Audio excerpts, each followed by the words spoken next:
Welcome to this week 2 review for Hacktoberfest 2022. Yes, it is 2022. My name is Darren Pope. I'm a developer advocate for CloudBees, and along with me today I have Jean-Marc Meeson, who is part of the Jenkins developer relations team. Jean-Marc, how are you doing? Hey, good morning, Good day. Darren. Good Yeah, day. good day. This is the best way to Bonjour. say it. Bonjour. That's true. We This were is the way talking we about say that it. before. Yes, just it's good day. Yes, and hello to everybody listening, wherever they are, in what time zone they are. So we're now, are we through the full second week and we're into the third week, correct? Correct. That's Okay. correct. Yes. So it's interesting because the numbers seem to keep going up and up and up, which is good. That's what we would expect. So, what are the numbers looking like so far? Well, they're looking good. There's quite some activity. The figures show it.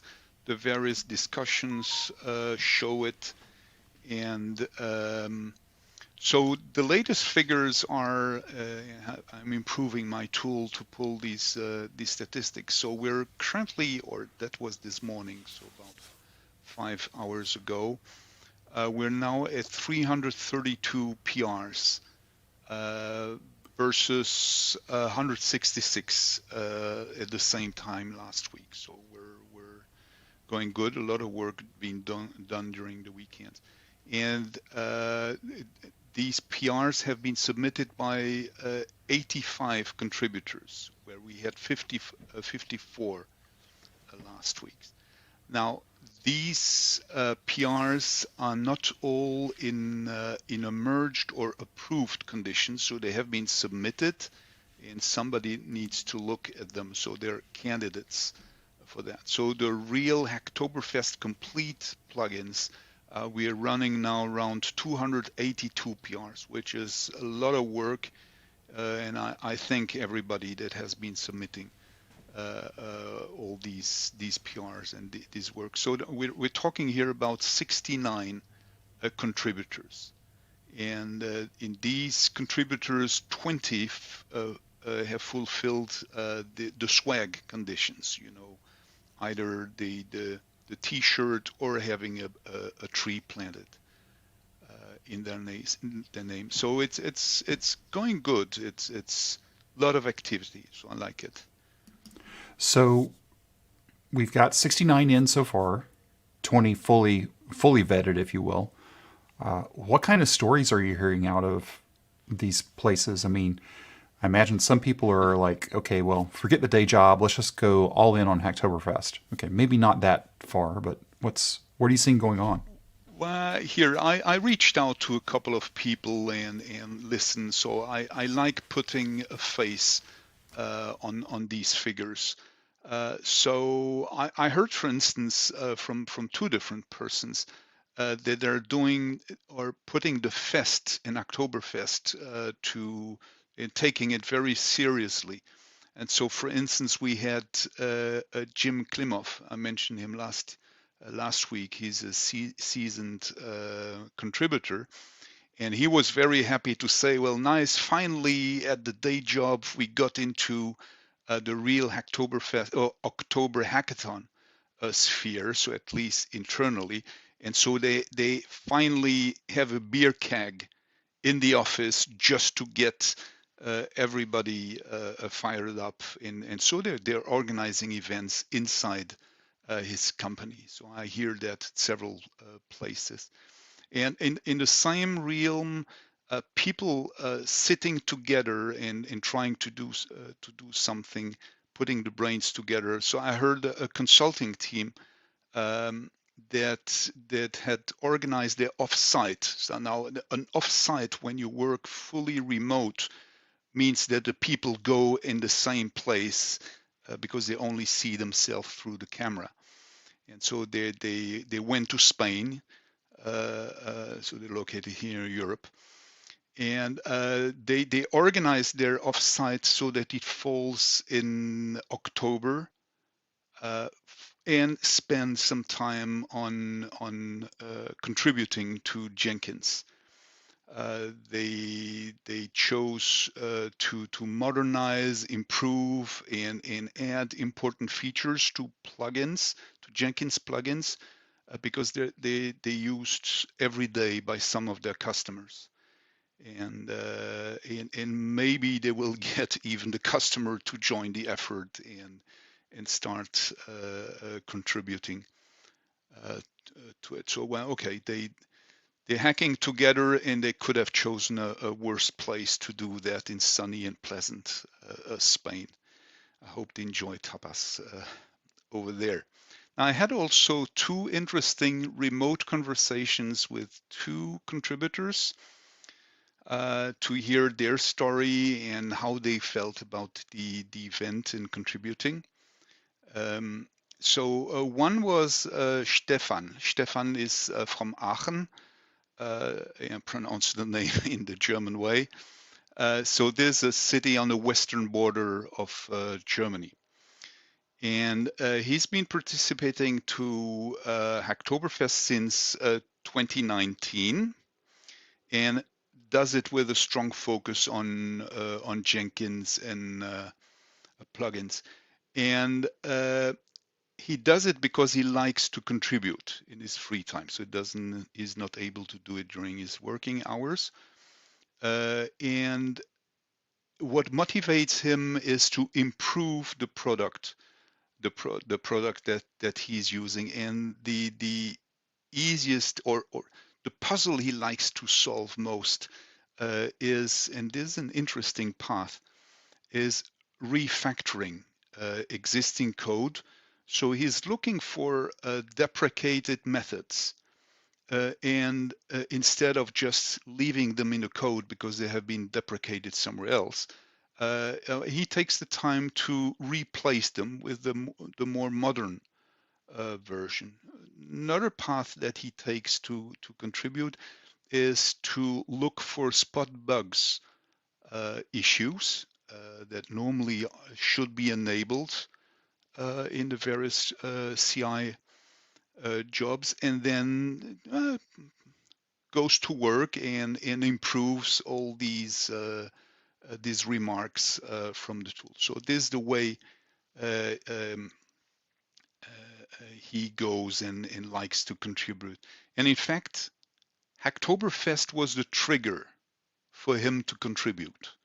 So there's another argument why this event in October, besides having beer kegs in the office, is interesting.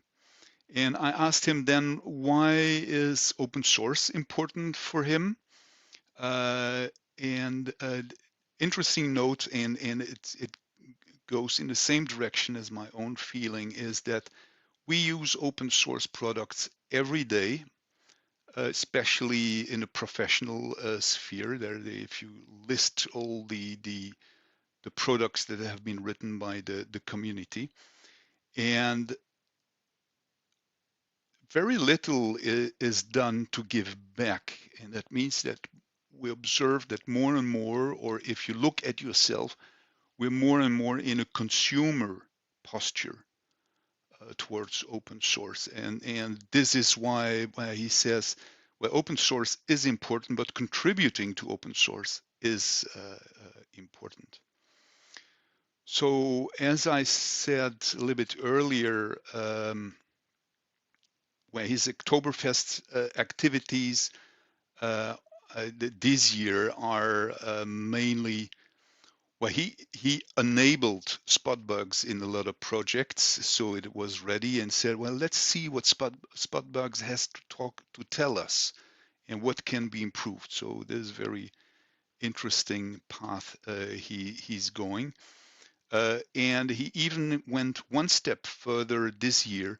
He adopted a plugin before Hacktoberfest, so he could contribute as a maintainer and help others on the plugin, which is also a very interesting way to contribute to open source.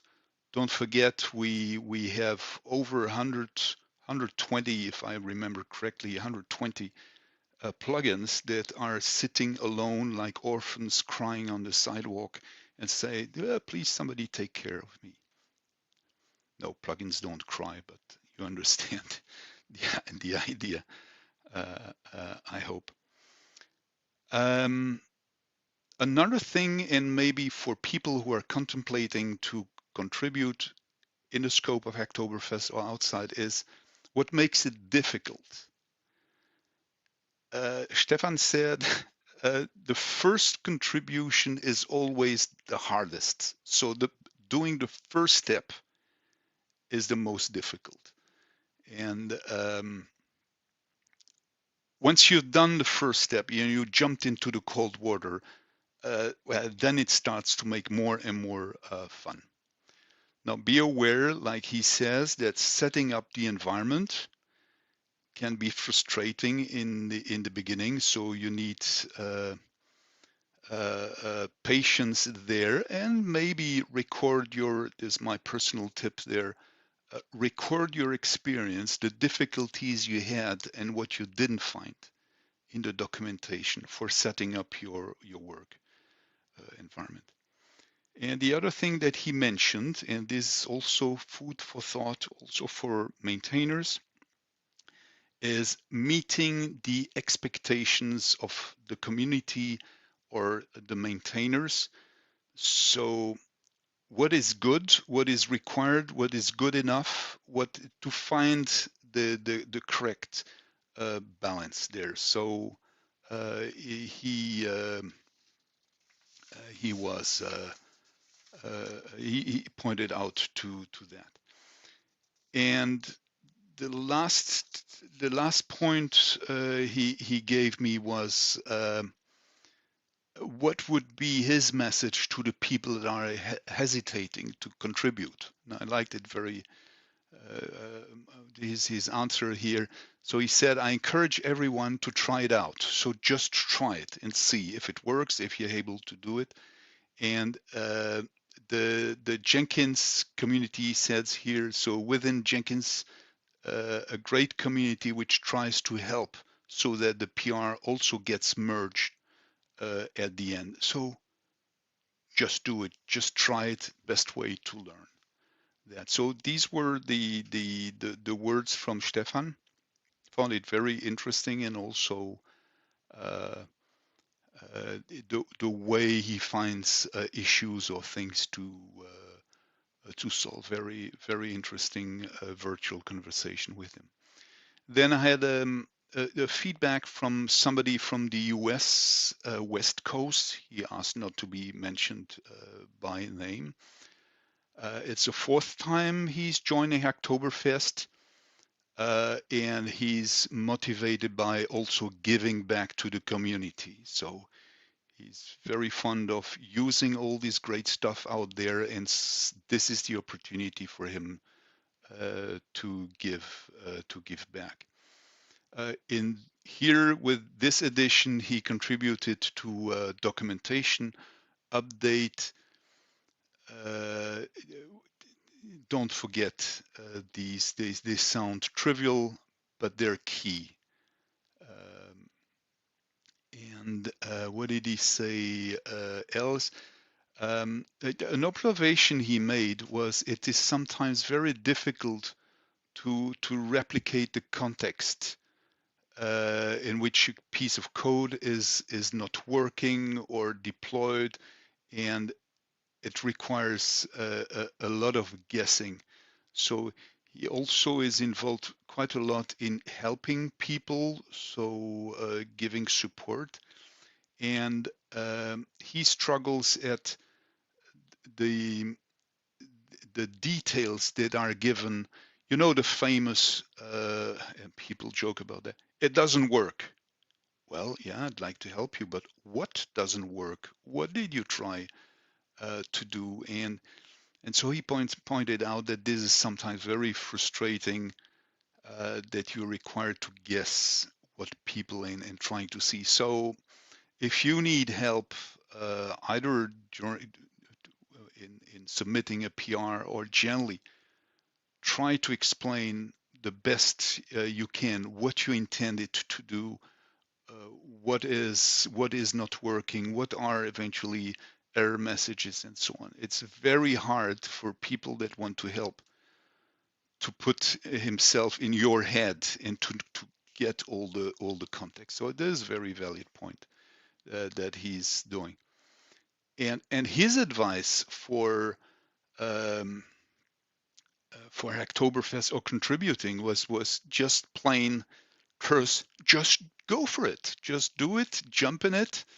And he pointed out that especially being new, and I raised that point last week also, I believe, is that being new is a treasure, because all the difficulties that you needed help for, or that were not obvious in the documentation, these are the gems that need to be collected and shared with the others, so that others that will follow you on that path don't have to discover the same thing as you had to do. So a very valid point. So trying to do so.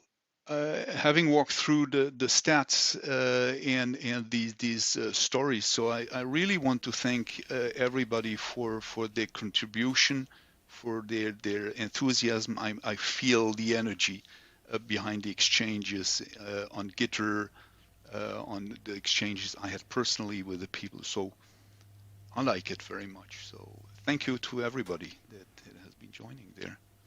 Absolutely. Now, at the end of last week's live stream, we were talking about CSP. Yeah. What is CSP?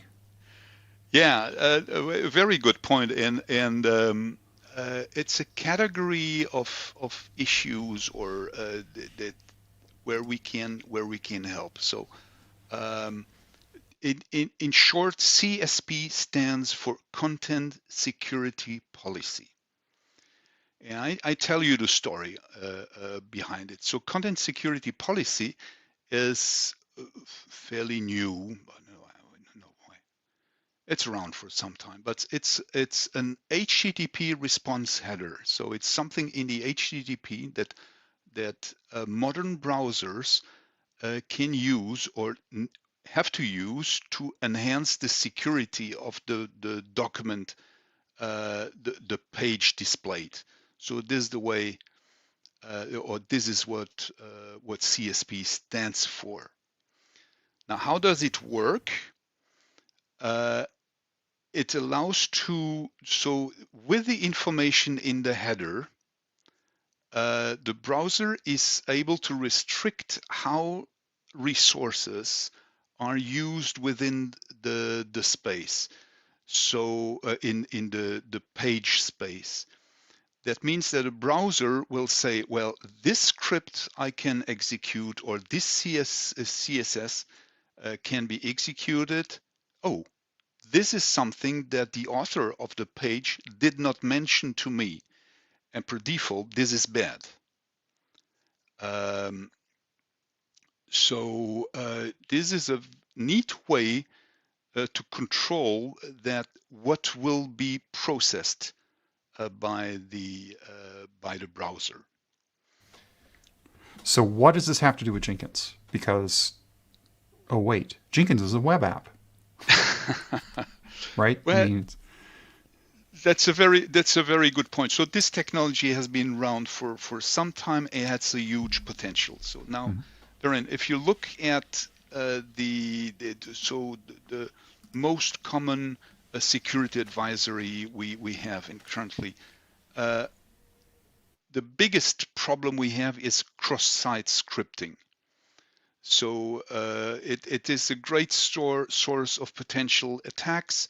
So when you look at the details of the security advisories, this is what we spend most of the time protecting. So cross-site scripting, have a look on Wikipedia or other documentation what it really is and how it works. But it's a way to get rogue scripts injected in the page and have them executed. So this is what the attacker tries to do, to make you execute code that was not in the page. So CSP is a great way to protect against that. So let's use this analogy. So let's compare it to an 18th century ship. You know, those wooden ships with big Nelson. Some nice books or films about that. So, and protecting against cross-site scripting is having somebody inside the ship. So I think inside the hold, I think this is the way it's said. And this person with a candle goes around and looks, oh, there is a crack there, and water could flow through that crack. So I'm going to patch it. And so he takes his tar and patch it. And then he walks back and, oh, there is another one. But and this is what security advisory do. So they go through the code and they oh no, or somebody points them. Oh, this is dangerous. So bad things could happen there. And so the security advisory is published and a patch is published. But you can miss a huge amount of them, and it's not effective. So if you continue with the idea, it would be much more efficient if we're able to paint the outside of the ship in one go. And we paint and we treat the hull completely from the outside, and so that all cracks will be covered. And there is a much bigger chance that we patch all the potential leaks that way. And so we have a blanket solution to cover that. To continue the analogy, the problem is to do that so that you can paint from the outside, you need the boards may not be rotten because the paint must stick on it. And so you need nice, clean boards. I think this is the way it's called in order to stick to it. So to come back to CSP, activating CSP would be like painting the outside of the ship.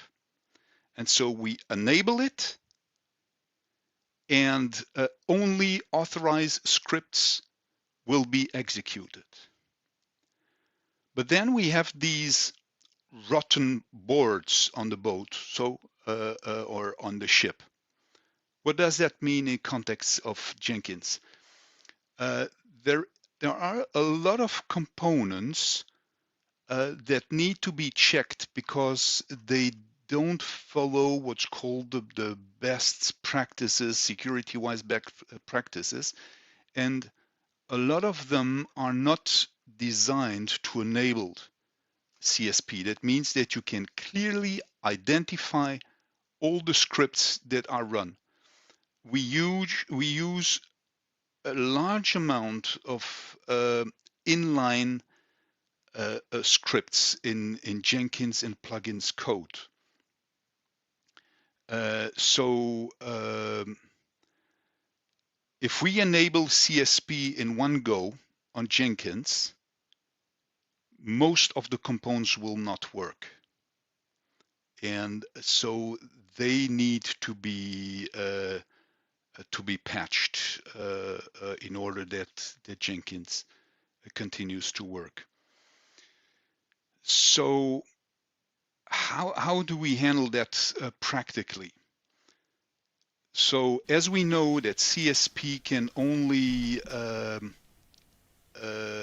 handle clearly identified JavaScripts in files, so that you can tell in the header this script is okay. Scripts, so inline JavaScript's instructions need to be removed. Now I think you're showing my screen. Is that correct, yes, Darren? That is correct. Okay, this is this is a good example to show what is a process. So there are two sources of these inline scripts. And here I'm looking at a pull request that was submitted by Antoine that solves one of the solves a bad practice that will, if we left it that way, would make CSP fail. So what happens here? This is a jelly file here on the left, and in the page that's generated through Jelly, we see the script here is embedded in the page. So that means that the engine, the page generator, will not be able to say, well, he will not know about that. And what is the modification that Antoine made? He removed this piece of code and replaced it with this instruction. And this instruction, in fact, includes the script. So he moved this part of the code to a separate file. And this is the file that he created with the script and the details that will be executed. You see here the discussion with the people that reviewed it. So this gives you an idea of what is required. So to summarize, you need to take these scripts that are embedded in the page, you need to move them out so that they can be clearly identified. Another point to look at is the on-click. This is another source of bad and dangerous behavior, is on the on-click instructions where JavaScript is executed. And this needs to be changed so that in this case, he's showing a link that will be executed and so on. I don't know the deal, but he had to update the on-click behavior. So just turning my pages. Well, so this is one of, like, Antoine did this, submitted it. It's still open, I guess. I can't really see from here. No, it's merged. Was it closed? So it is merged. Okay, I do see This was it. merged. So this Right. was good, approved by Wadek, which is our security officer for Jenkins. Yes, go ahead. So he's the security officer. He's also the one that opened up, along with Daniel Beck, the sort of the story around why we want to do CSP. And we can take a look at that in just a second. But all the links that we're going to be talking about basically from here on out will be down in the description of the video a little bit later. So you'll be able to go to each one of these. But I think the key part to this one is by looking at Antoine's example, and you're willing to go through and try to help that out, that's a good example to follow, because he took what was completely inline and on click and completely abstracted those out to the way they should be. And then, but exactly. But the trick is you'll want somebody to double check you and triple check you. Yes, you need to validate here. This is more advanced than just fixing a comma somewhere.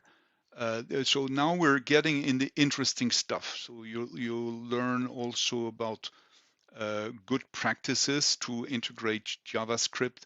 So and this is important work because the surface of the things that need to be done is quite large. And we would like to be able to enable CSP, so this policy, as early as we can. But for that, we need to reach a critical mass. So I'm pulling here up on the screen the main documentation on the Jenkins IO on the Jenkins site. This is the documentation that explains and much more in details than what I could present you as an introduction on the subject. It really explains you in details how to identify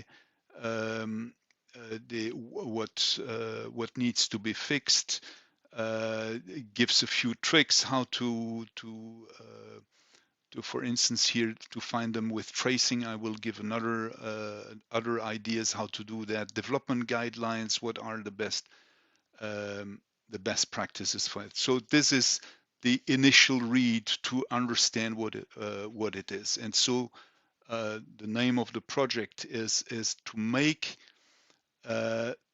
Jenkins and Jenkins plugins compatible with content security policy. It's a huge work, and we need a lot of people to help us fix that. So I think I gave an introduction. I hope I didn't lose too many people in my explanation. You have the technical explanation here on the page that I pulled up, and we're going to put a reference available in the notes as far as I understood. So in the scope of Hacktoberfest, there are different ways to tackle that and to start contributing. So how to start? So the first thing where to start is this epic. This epic is where the technical details and all the links are referenced. And you have here a list of issues that have been identified. The list here is worked on this sheet here that can be read by everybody, where there are a lot of cross-reference.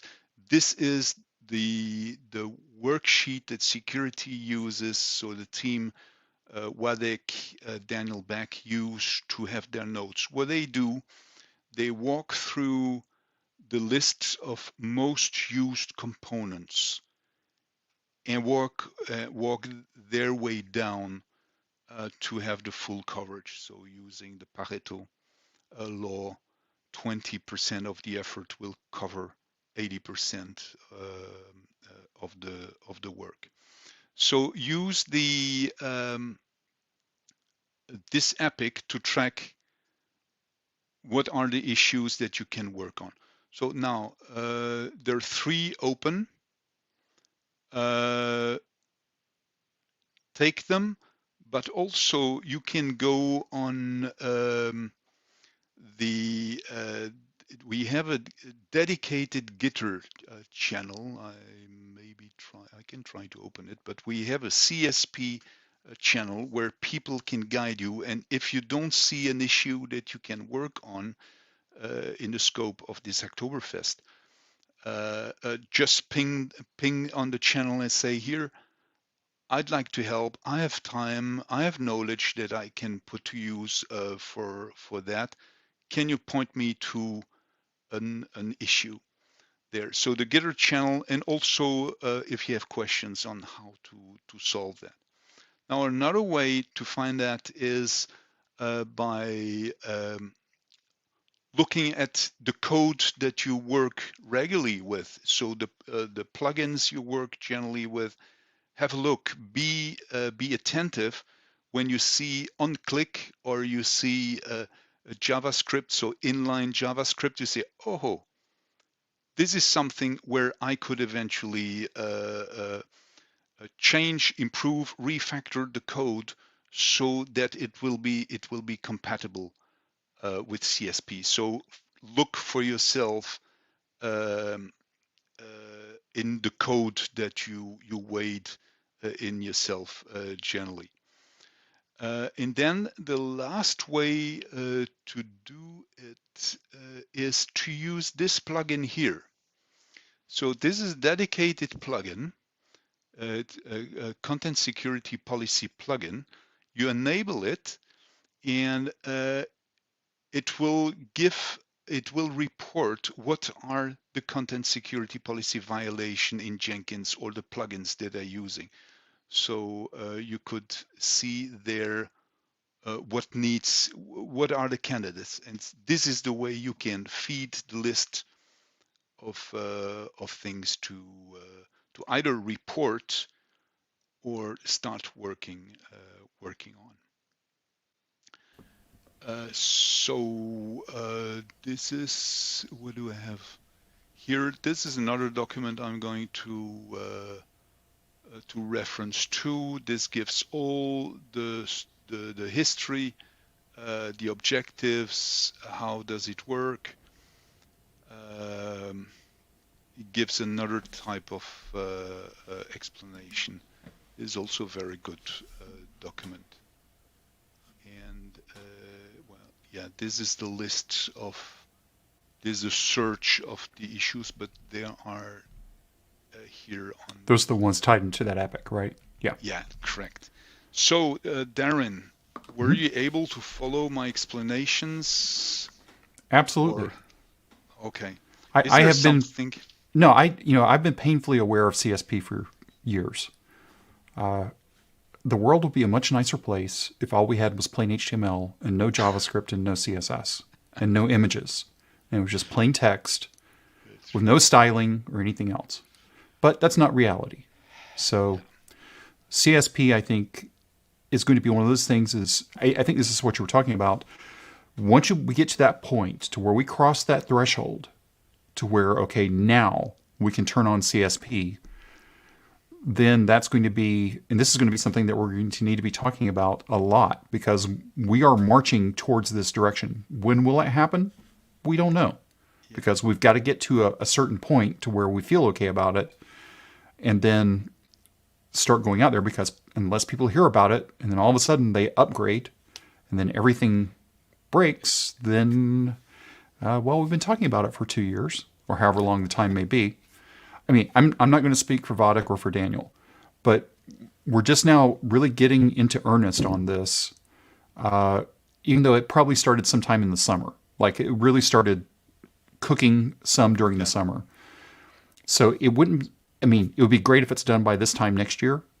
I would say it's possible. I mean, anything's possible. Yeah. But this is going to be one of those things that it's just going to take some time. But I think going back to that CSP plugin that you were just calling out, Daniel actually wrote that. That might not be a bad plugin just to install and just to see, okay, here are all the plugins that are, we'll call it questionable. That's not the right word, but call it, that could be up for questioning. And then take a look at that against the Epic or the spreadsheet. Yeah. And then start really looking at it. It's like, okay, all right, so in the top part of the spreadsheet, because I think the spreadsheet was ordered by priority, right? Yes, exactly. Okay. So if I look at my list and I look at the top of the spreadsheet and I can say, oh, okay, I know these are going to be covered. But then I look at the other part of my list and it's like, oh, wait, these are way down the list. Do I really need these plugins or not? This is you explained it. You explained it very well. There's a way. It will solve quite a lot of potential miseries, and especially if you're security conscious, that we all should be more and more. And so we need that, and we need to be able to enable it as soon as we can. And I can't add more than that. Every stone is useful, even a small pebble to it. I like to take that image, and we're looking forward when we can enable this blanket protection and not only run and patch small holes and lose a lot of energy. This is effectively the warning that we're headed into dry dock. And once we're in dry dock and we're doing the correct fix before it gets pushed back out, that's going to be that time. So the dry dock time will be, okay, it's in weekly, but not in LTS yet. Yeah. Right. And it's been turned on in weekly, but not LTS. That will be dry dock. But then also know that as soon as something hits weekly, it's headed towards LTS. You know you're going back out to sea. So that's it. So Go ahead. And the last thing I'd like to say, it's interesting. I've been looking into this and learning quite a lot about that. Another interesting thing is to look at the documentation and the topic and to learn about it, is because it explains a lot of important good practices. It's not because it's easy and quickly be done that it's good to use inline scripts. You need a little bit more thought about that. And in this project here, I find very interesting, so that it helps you learn good practices and best way to do it. There's a good chance that people watching this may be application developers that are building web applications. Yeah. And if you're still inlining your JavaScript, your CSS, you might want to rethink that and maybe take a page out of what the Jenkins community is doing right now in trying to move to where CSP is just on all the time. So, all right. So we'll be back. Good point. We'll be back next week, right? For the week 3 recap. And that will actually be our last recap, because we won't be back because I'll be into November. Yeah. And I think you're actually gone that week anyway, so we couldn't do anything. And so we'll be back again talking about, there'll still be a few days to get your stuff in. By the way, I still haven't started my PRs yet. Well, you still have a few days. I have 15 days, right? No, I don't have 15 days. What is it? It's the 18th, 31st. I have 13 days. Yes. So, well, and have a look at the CSP stuff, and it's fun. You're going to see. It's fun. Your definition of fun and my definition of fun, they're a bit different. Okay. So, hey, great, Darren. It's been nice talking to you again. Good talking to you, Jean-Marc. With other stories next week. Okay. Thanks, everyone, and we will talk to you again next week.